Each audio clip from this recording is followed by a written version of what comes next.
Hey everybody, this is Michael with Asymmetrical Preparedness. This video is about the consequences of civil war. A lot of people are talking about civil war, havoc, chaos around the elections, whatever the situation may be.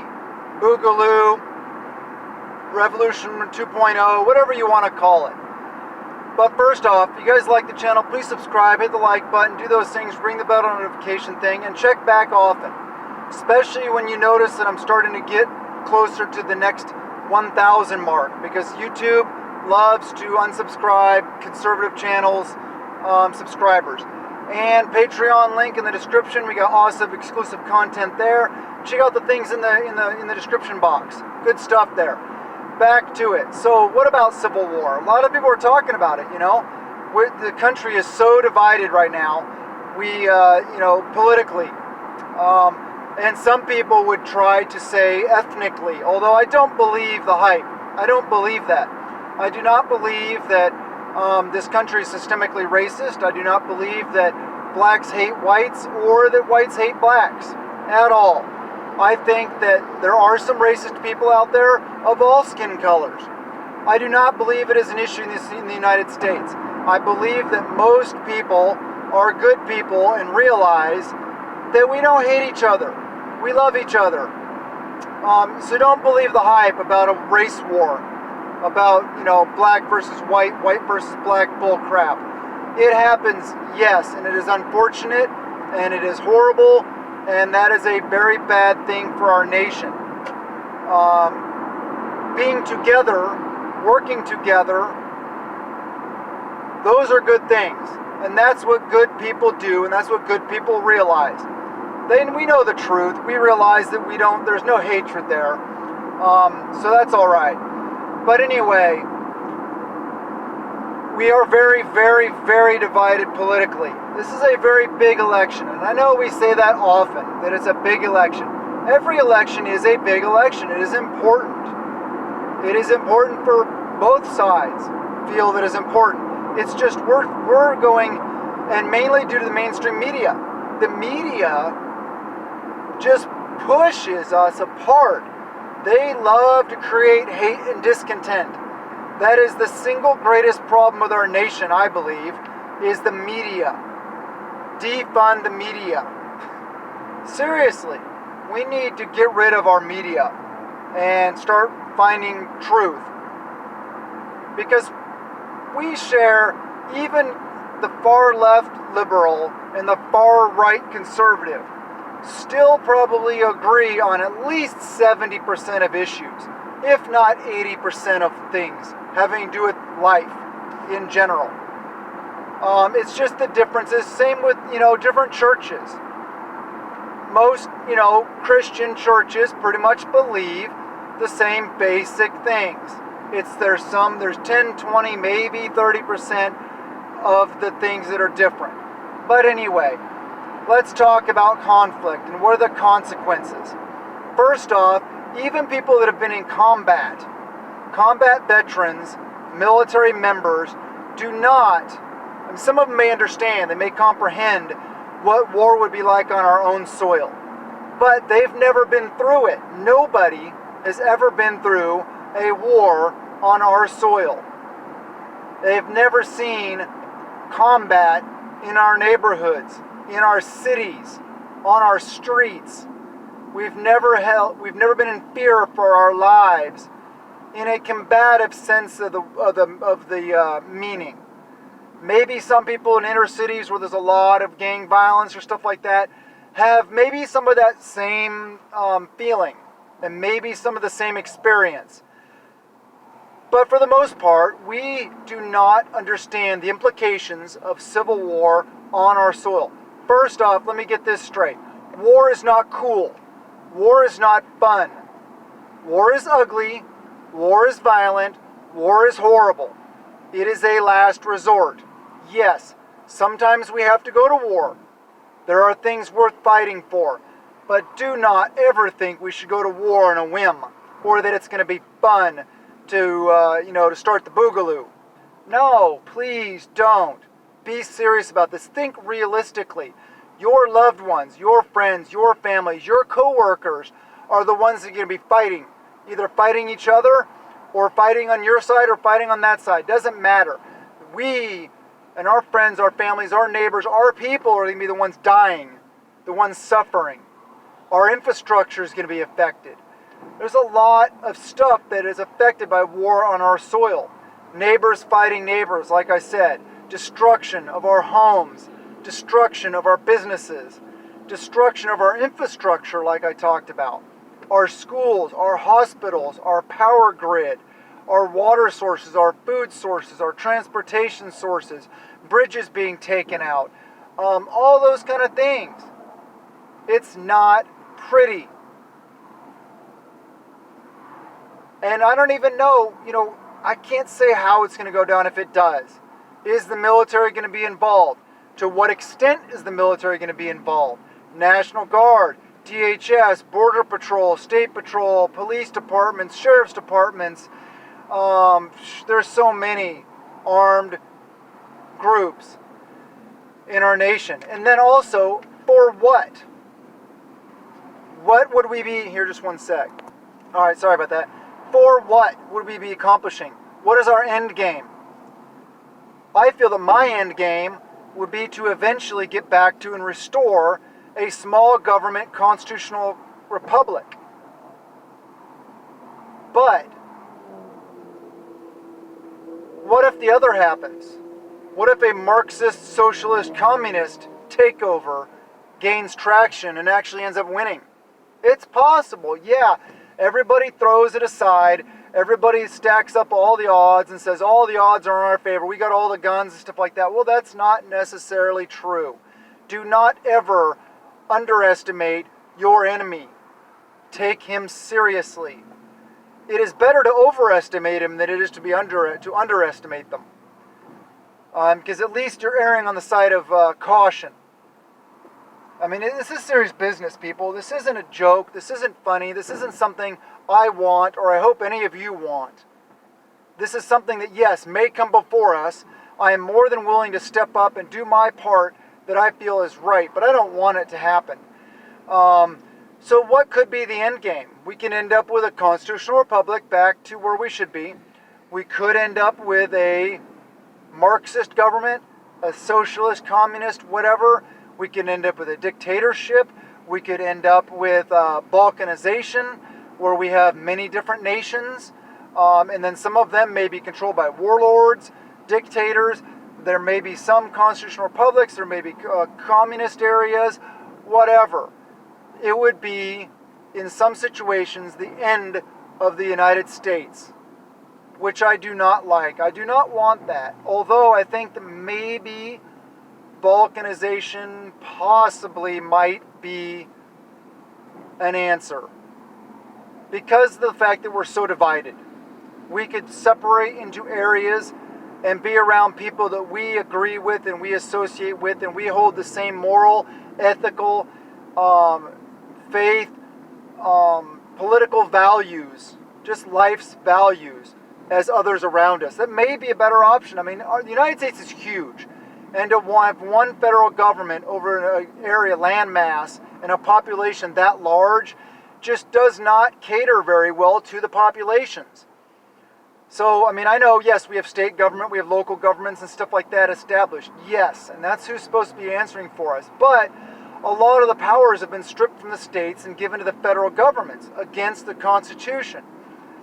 So I don't know. I don't know what the end game is. I'm just throwing out possibilities. I'm wargaming, I'm thinking, I'm trying to get you guys to think, empower you guys with more knowledge so you're better equipped to make decisions and to make sure that you are taking appropriate action for your beliefs. Yeah.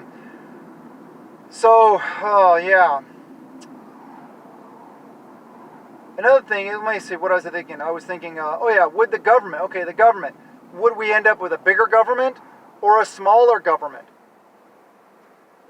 I don't know. Most of these things are just questions. Wargaming, thoughts, brainstorming, that kind of stuff. So I don't know if we'd end up with a bigger government or smaller government, or balkanization. We may end up with something we don't like in some areas. I don't know. I don't know how it all play out. But I know for a fact that where we would fight is our cities, our homes, our rural areas. I mean, I think it would start off in cities, urban areas, but it would spill over to rural areas because both sides would be trying to get to agricultural areas for protein sources and fruits and vegetable sources, for all the food sources, and for water, and for lumber, and for places to hide, to resupply, to lay low, all those kind of things. I think a lot of the fighting would be done in urban areas, though yes, it would also be done in rural areas also. Another big question is, are we ready? How many people out there do you think are actually ready, mentally, physically, as in like fitness level, as well as physically within having the stuff? Firearms, ammunition, magazines, tactical gear, all that kind of stuff. Proper footwear, proper rainwear, proper gear that's required and needed to sustain yourself as a guerrilla force, as a partisan fighting group, whatever, asymmetrical warfare type elements out in the wilds. Do we have proper support? Because everybody can't be boots on the ground gunslingers. We can have warriors, but we need support staff, communication specialists, supply specialists, medical specialists, transportation specialists, propaganda specialists. Lots of different things like this is required to fight an effective war, an effective resistance, or an effective guerrilla conflict. So these are things to think about. Mentally, how many people out there have the mental capacity or capability or willingness to pull that trigger on another human being? It's not fun. It's not easy. Some situations can make it easier, yes. And I'm not saying it's not easy in the moment. If somebody's attacking you or your buddies or your squad, your team, your family, whatever situation you're in, and you react and you shoot and you eliminate that threat, yes, that is automatic. The consequences come later on when you're calming back down, and then all those emotions come back to you. It is a tough thing to deal with. People that have been in combat understand what I'm talking about. And I love you guys for it. Thank you for your serving your country. Hoo-yah. I fully support all the veterans out there. I'm very proud to be one of you, to be counted amongst the valiant few that stood for and fought for our nation. I love you guys. And hopefully you'll be part of the good fight here on the right side, hopefully.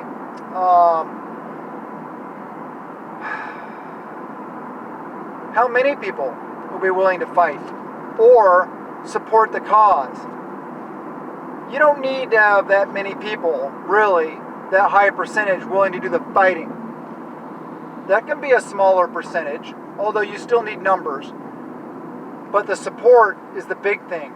So all those people that aren't willing to, mentally, physically, whatever the reason may be, or incapable, unable to be warriors, that's fine. They have roles, very important roles that can be filled. Let me see. What are some of the threats? What are the enemies going to be? For me, this is coming from my point of view. The enemies out there are going to be Antifa, BLM, NFAC, whatever, Black Bloc, those kind of sources. Left-wing terrorists. But what else is there? If we go into a full-on civil war type thing, what about the government? Government forces, law enforcement agencies, stuff like that, people that are armed. What about the military? Some of the military will be on the other side. There are communists and socialists and Marxists and all this stuff like that in the military. There are actual Nazis, actual racists. Not just white people, because white people are not racist. There are actual racists. And a lot of other groups that would take advantage of the situation. Gangs, MS-13, Crips, Bloods, a lot of different gangs like that. Muslim Brotherhood, true terrorist organizations, yes, they would jump into it also. I don't know, it would be a crazy situation. What about private military contractors, PMCs, aka security contractors? You know, those firms like Blackwater, which is Academy now. There's a lot of other good companies out there, but there's a lot of shady companies out there also. A lot of shady people that are associated with those companies. What about ethnic sources? If some of the agenda was pushed to make some sort of ethnic divisions in certain areas, aka race war, I don't believe in generally speaking that would happen on a large scale. I don't. But it may happen on smaller scales. What about faith-based? That may come into play. Christians versus Muslims, etc. That's just one example, and I'm not condoning that. I'm not saying I would want that at all. I'm just throwing out examples of what might happen. What also threats and things you have to think about? We have to eat and drink, right? So what about food production? Food availability, water availability. Where will we go to get those? Resupply, supply chain, a lot of this kind of stuff. Also, the protection of or the destruction of infrastructure, depending on where you're at and what your goals are and what you're trying to accomplish, which one you would be doing, and the ramifications of that. Say you destroy infrastructure in an area, or they destroy infrastructure in an area, then you take over that area, or they take over that area. Now you have to suffer the consequences, if you control that area, of not having the infrastructure that you destroyed to be able to take over that area. There are so many implications. In asymmetrical warfare, guerrilla warfare, some of that is fighting for, gaining, and holding ground. But a lot of it's not necessarily about that. It's about hurting the enemy and then retreating to live and fight another day. Doesn't necessarily mean taking over and controlling ground. Just one sec, I gotta get a drink of water. Okay, so other things to think about also, along with the food and water production, infrastructure, stuff like that, is how do you plan on protecting them? And I'm not saying you have to have the answers right now. This is stuff that we, as groups or whatever, we need to decide, and it's also a fluid situation. What areas you're going to have to end up defending? Which areas are they going to be seized by the adversaries? Our adversaries. A lot of different things come into play. You got to think about that. And then another thing is, a big thing is external threats.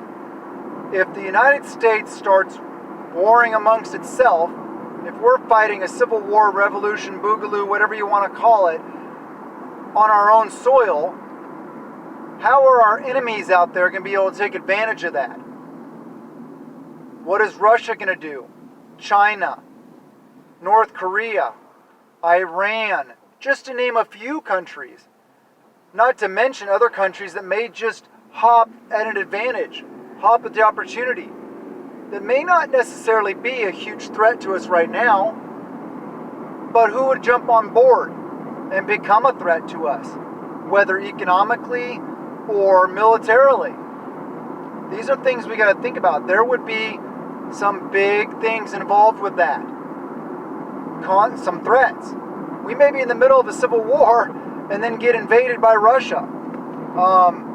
We don't know. Just a sec. Okay, and then along with the external threats, what other effects on the world would there be? Which I don't know. You may not necessarily care about the effects on the world, on other countries out there. But what about NATO? United Nations, I don't really care much about the United Nations. I really don't give a crap about them. I wish we'd just get out of there anyway. Totally, 100% out of the UN. Same with all the globalists and stuff like that. But also, how would the globalists take advantage of this? How would the powers that be take advantage of this? Deep state. All those kind of things. Would they use it as a chance to solidify their power? I don't know. There's a lot of things to think about. There's a lot of contingencies. There's a lot of things that could happen. A lot of what ifs. We're not going to have the answers to that. We just have to roll with the flow. We have to do the best we can. We have to be as ready as possible to do our part, no matter what role we have to play in it.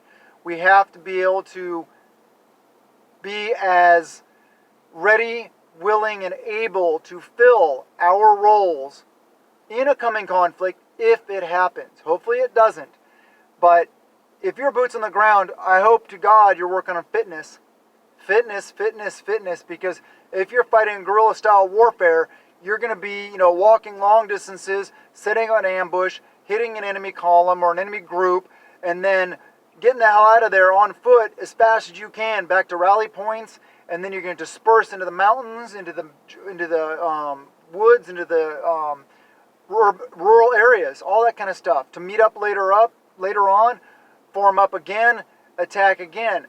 That's how it's going to be, especially at least initially, until maybe some sort of foothold and some larger groups are formed and stuff like that, which would happen, because groups would end up meeting each other.